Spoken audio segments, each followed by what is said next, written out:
Hello ladies and gentlemen, those in between, welcome to my YouTube channel. My name is Average, and for today's video, we are going to be reacting to a video entitled Croatia's Big Military Comeback Shocks Everyone.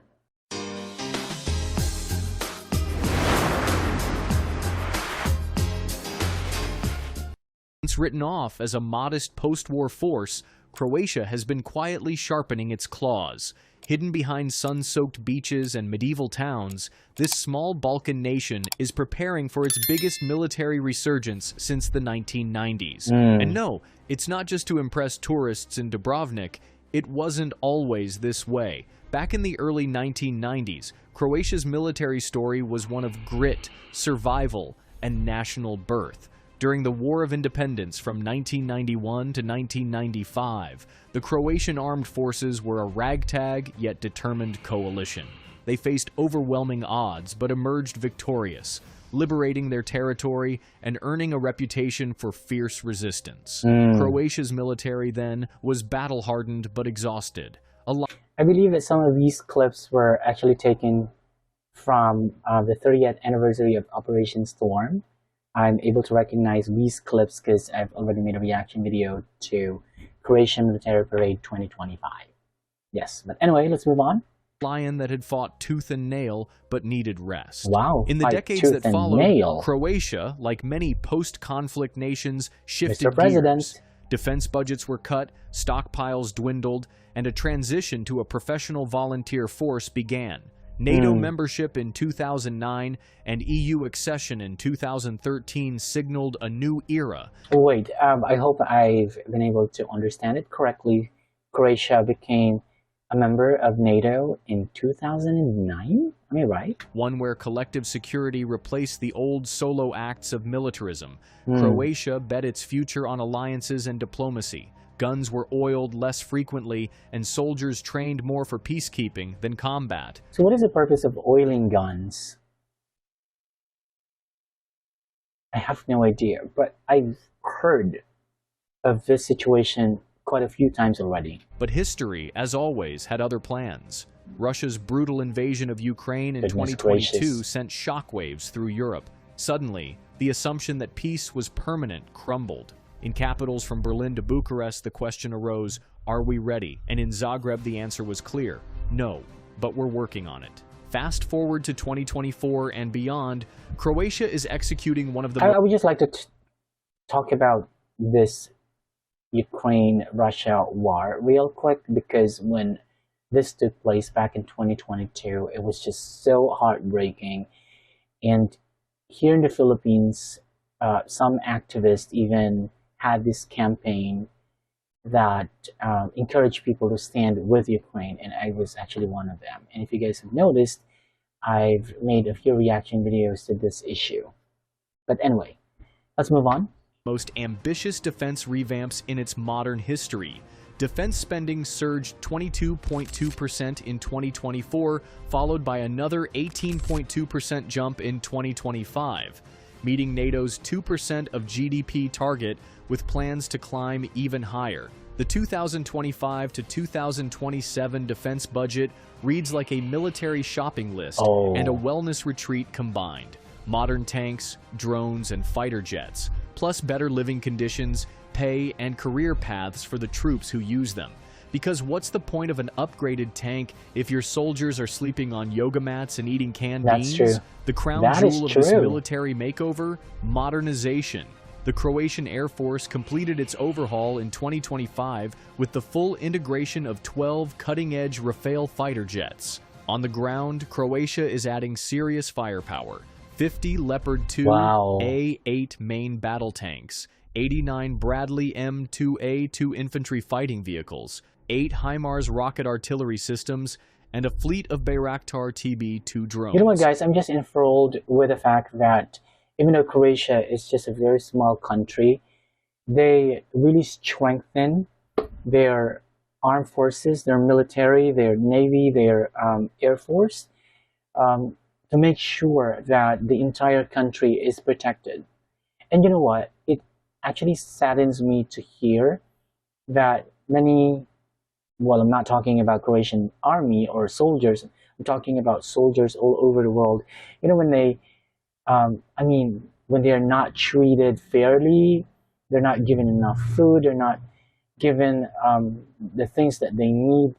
I've heard stories of this, and in fact, back in COVID days, I met a soldier, a Filipino soldier, and he told me how miserable his life was as a soldier. And I was like, oh my goodness, who wants to become a soldier to protect their countrymen if they are treated that way, right? So, yeah, very nice.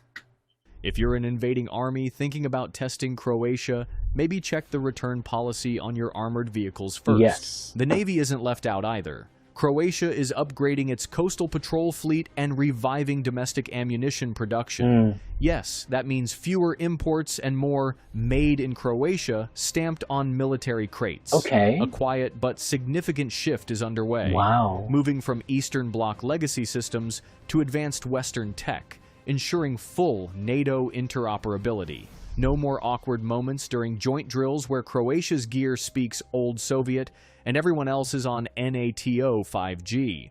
But it doesn't stop with shiny new gear. That's true. Croatia's defense industry is making a comeback of its own. Investments in domestic arms Comeback of its own, and this made everyone shocked. production, particularly ammunition and drones, are positioning the country as a regional supplier. Strategic partnerships with European and American defense giants are putting Croatia on the map not just as a buyer, but as a maker of tomorrow's battlefield tech. All right, back to our video. The Achilles heel, at least for now. Croatia, like many European nations, faces manpower challenges, but help is on the way. Military conscription is expected to return in 2025, blending... Help is on the way from whom? That's what Wait, I think I missed out on something here. Anyway, let's continue. Old school duty with modern volunteer enthusiasm. Interest in voluntary service has already surged by 113% in 2024. Wow, Turns out, 113%? national defense suddenly feels a lot cooler when Russian tanks roll across your neighbor's border. The Croatian military is also doubling down on soldier welfare, better pay, improved rights, and clear career progression. Better because pay. nothing Wait, says wait, wait, join the wait, army wait. like competitive benefits. Okay, better pay. That sounds really intriguing.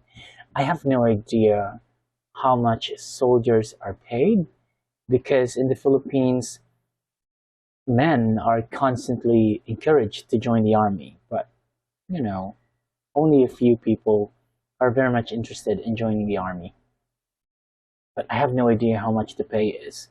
And of course, you know, the amount of salary can actually entice someone to become a soldier, especially here in the Philippines. But I don't know. I don't know about your situation in Croatia. But anyway, let's move on. A retirement plan that doesn't involve wearing camo until you're 65. Oh Training my is getting God, a reboot 65? too. Out with the outdated manuals. In with NATO doctrine and joint exercises. Croatian forces are learning to fight not just on land, sea, and air, but in cyberspace and even outer space. It's like going from playing Risk to running your own multinational defense startup. And Croatia's not training alone. It's already pulling its weight in NATO missions, enhanced forward presence deployments in Poland, Lithuania, and Hungary, peacekeeping in Kosovo with KFOR, and patrolling the Mediterranean in Operation Sea Guardian. In 2025, Croatia signed fresh regional defense pacts with Albania and Kosovo, solidifying its role as a Balkan security provider. Not bad for a country whose army once fit on a single parade ground. Looking to the horizon, Croatia is setting ambitious targets. Defense spending could rise to 3% of GDP by 2030, and perhaps a staggering 5% by 2035. If you're keeping score, that would put Croatia, a country of just 4 million people, among the top defense spenders in Europe. Wow. Somewhere, a budget analyst is fainting. These funds will fuel further... A budget analyst is fainting? Okay. That sounds, I mean, that comes out funny, but there's this like huge amount of truth in it. modernization, next-gen air defense systems, Wow, I'm cyber amazed. warfare units, and satellite reconnaissance capabilities. I think that Croatia is doing an amazing job in terms of strengthening its military its armed forces, because in today's world where nobody seems to be 100% safe from invaders, it's an absolute must to be prepared for anything that can possibly happen. Uh-oh. Play. Croatia wants to be more than just a contributor. It wants to be a cornerstone of regional security. And it's betting that by building cutting-edge capabilities and fostering defense innovation, it can punch far above its weight. Strategically, this shift transforms Croatia from a quiet NATO member into a proactive security player, where once Zagreb might have waited for Brussels or Washington to set the tone, now it is shaping the narrative in Southeast Europe. New partnerships with Albania and Kosovo, enhanced ties with the US and EU defense industry, and an expanding role in NATO missions all reflect this rising ambition. But what's driving this transformation isn't just fear of Russia, it's also a sense of responsibility. Croatia knows what instability looks like. It has lived it. And now as a NATO and EU member, it bears part of the burden to prevent that Croatia experienced it firsthand. Instability from returning to its neighborhood. Of course, critics wonder whether this military renaissance... Wait, what I wanted to say was that Croatia experienced being attacked, being invaded firsthand. And that is why they're trying their utmost to spend on whatever is needed to strengthen their armed forces. This is really admirable. Renaissance risks provoking tensions in the region. Could a bigger, stronger Croatia reawaken old rivalries in the Balkans? Or is this simply the natural evolution of a country finally stepping up to meet its obligations? I think it's the latter. It is the latter. The truth is likely somewhere in between. Oh, Croatia's okay. comeback... It's likely somewhere in between. Okay. I'll figure it out why. Part geopolitical necessity. It's a country that has learned the hard way that peace must be protected, not assumed. And now, with new tanks rolling off production lines and... Peace must be protected, not assumed. I love that. ...fails streaking across the skies, Croatia is sending a message to friend and foe alike. The lion is awake. In the end... The lion is awake. Don't mess with Croatia. That's the clear message here. Time will tell if this military comeback cements Croatia as a regional power or invites new challenges. But one thing is certain, the Balkans just got a lot more interesting.